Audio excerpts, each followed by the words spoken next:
Hello दोस्तों। मैं हूं आपका होस्ट और दोस्त डीके गुप्ता। मैं आप सभी का एक्सेल लीडर की इस नई वीडियो सीरीज में स्वागत करता हूं। इस वीडियो सीरीज का नाम है एक्सेल फार्मूलाज।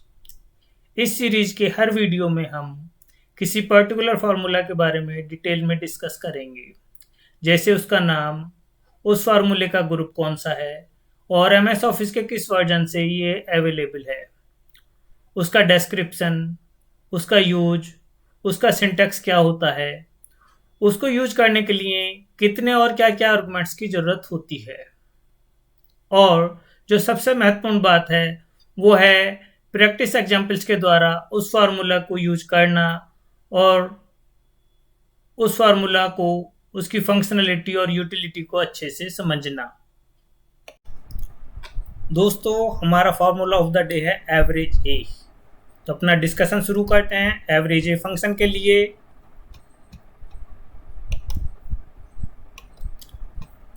जैसे नाम हमें पता है, इस फंक्शन का, इस फॉर्मूला का नाम क्या है, एवरेज ए। स्टैटिस्टिकल ग्रुप का पार्ट है। एमएस ऑफिस के सभी वर्जन्स में ये अवेलेबल है। डिस्क्रिप्शन या यूज की बात करें तो returns the average of its arguments. ये अपने आर्गुमेंट्स का एवरेज नंबर हमें रिटर्न करता है। और वो आर्गुमेंट्स क्या क्या हो सकते हैं? वो आर्गुमेंट्स नंबर्स हो सकते हैं, टेस्ट हो सकते हैं और कोई भी लॉजिकल वैल्यूज हो सकती हैं। ठीक है। सिंटैक्स की जहां तक बात है, इसका सिंटैक्स होता है equal to average A, value 1, value 2, value N number of values we can put up to 255। 255 values तक हम लोग इस तरीके से इसमें पुट कर सकते हैं, 255 वैल्यूज। चलिए कुछ क्वेरी और प्रैक्टिस एग्जाम्पल्स के थ्रू इसको और डिटेल में समझने की कोशिश करते हैं कि ये किस तरीके से काम करता है। लाइक यहाँ पर हम लोग डायरेक्ट इनपुट से देखते हैं कि 3 नंबर्स का एवरेज हमें ये कैलकुलेट करके बताएगा।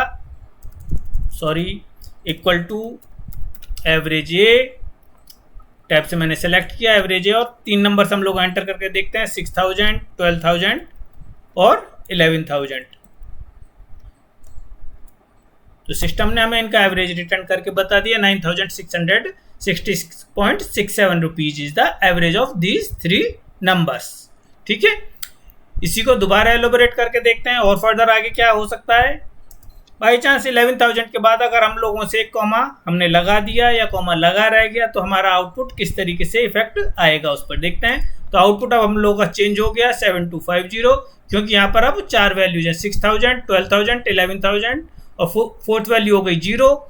इन चारों का सम डिवाइड बाई 4 इक्वल टू 7250। ये हमारा आउटपुट आ गया। इसी तरीके से अगर हम लोग देखते हैं कि लास्ट में 4 के बाद अगर हम लोग कोई टेस्ट लिख करके देखते हैं तो क्या फर्क पड़ेगा। हम लोगों ने यहाँ पर टेस्ट लिखा R, तो उसने हमें बताया कि आपको वैल्यू इस तरीके से पुट नहीं कर सकते हैं। ठीक है।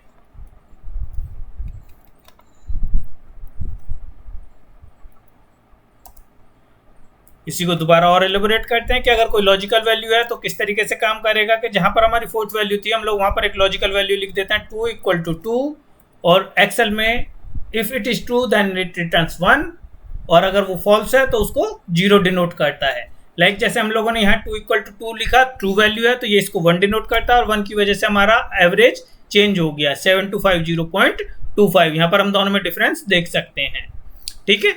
अगर बाई चांस हम लोग इसको फॉल्स वैल्यू डिक्लेयर करते हैं 2 इज ग्रेटर देन 2, तो हम लोगों को वही एवरेज 7250 रिटर्न मिल जाएगा। ठीक है। अब देखते हैं सेल रेफरेंसेस के थ्रू किस तरीके से यह काम करता है। एवरेज ए, टैब की से मैंने सेलेक्ट किया और अपनी रेंज इन 10% की सैलरी का एवरेज निकाल करके हम लोग देख रहे हैं। तो इन 10% की सैलरी का एवरेज है 7949। ठीक है। वो इसने हमें रिटर्न कर दिया। बट अगर बाई चांस किसी सेल में 0 है तो क्या इफेक्ट आएगा।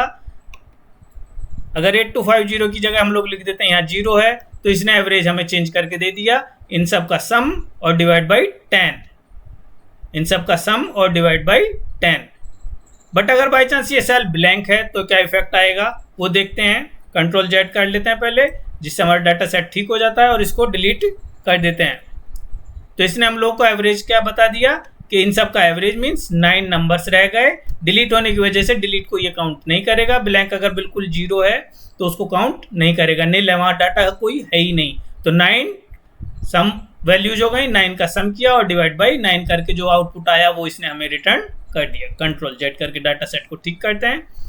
अगर देखते हैं कि सिस्टम में डाटा सेट में अगर कोई एरर है तो हमें ये क्या मैसेज कन्वे करेगा। लाइक जहाँ 8250 है वहाँ पर हमें एक डिवीजन एरर क्रिएट करके देखते हैं समझने के लिए।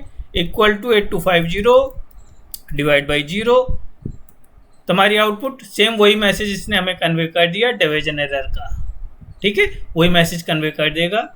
बट अगर बाई चांस मल्टीपल एरर हैं तो क्या हमें आउटपुट में फ़र्क आएगा। लाइक जहाँ पर 6000 है वहाँ पर और हम लोग चेक कर लेते हैं 6000 डिवाइड बाई 0 कर लेते हैं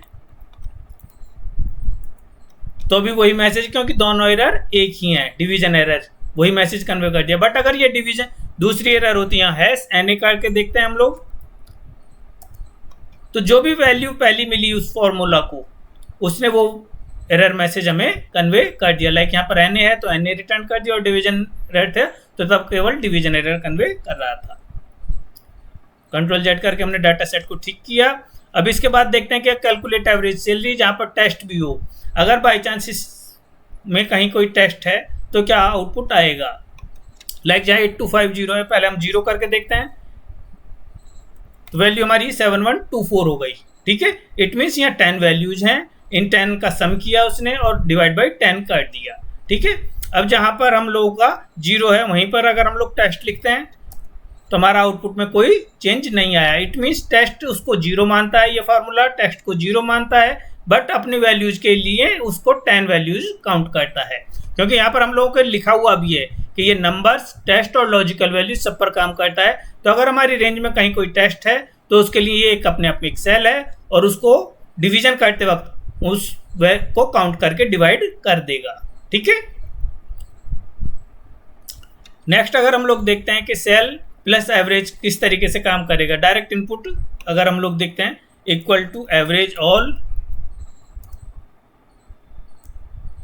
RAG एवरेज टैब से मैंने सेलेक्ट किया, रेंज अपनी रेंज को दिया, कॉमा लगाया और इसी तरीके से एक डायरेक्ट एक सेल हम लोगों ने बाहर से एंटर कर दिया, suppose 1,50,000।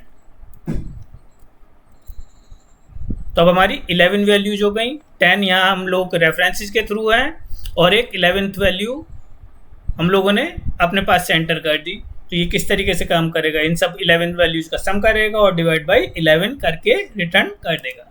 Like this is the average of all these numbers, ठीक है। इसी को फिर और देखते हैं कि अगर बाई चांस हम एक वैल्यू और लिख देते हैं या कॉमा लगा देते हैं, जैसे हमने ऊपर देखा था, लाइक 20,000 लिख देते हैं तो इट मीन्स 10 प्लस 2 वैल्यूज यहाँ से हो गई तो टोटल 12 वैल्यूज को ऐड करेगा और डिवाइड बाई 12 कर देगा। तो यहाँ पर ये हमारा आउटपुट हो गया 20,790.83, ठीक है। एवरेज फंक्शन अगर हम लोगों का डाटा कंटिन्यूअस है, रेंज एक साथ है तो किस तरीके से काम करता है वो देखते हैं। एवरेज ए, अगर हमारा डाटा कंटिन्यूअस है तो हम इस तरीके से रेंज को सेलेक्ट कर सकते हैं। 2 3 4 5 means n number of columns, ये अपनी रेंज कंटिन्यूअस है तो उसको जितना भी है उसको सेलेक्ट करके एक साथ ही फॉर्मूले में एंटर किया जा सकता है और इस तरीके से आउटपुट इन सब का एवरेज 4371.95 हो गया। बट अगर वो डाटा वर्कशीट में डिफरेंट लोकेशंस पर है तो उसको किस तरीके से फार्मूले को यूज किया जा सकता है। एवरेज ए और range is wise means first range हम लोगों ने सेलेक्ट की, कॉमा लगाया, सेकंड रेंज सेलेक्ट की और कॉमा लगा करके इस तरीके से N number of range up to 255 तक हम लोग एंटर कर सकते हैं और इस तरीके से हम लोगों का आउटपुट आ जाएगा।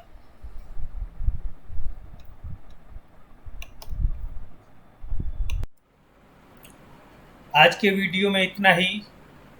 उम्मीद है आप सभी को ये वीडियो पसंद आई होगी और जल्द ही मिलते हैं एक नए वीडियो के साथ। तब तक के लिए धन्यवाद।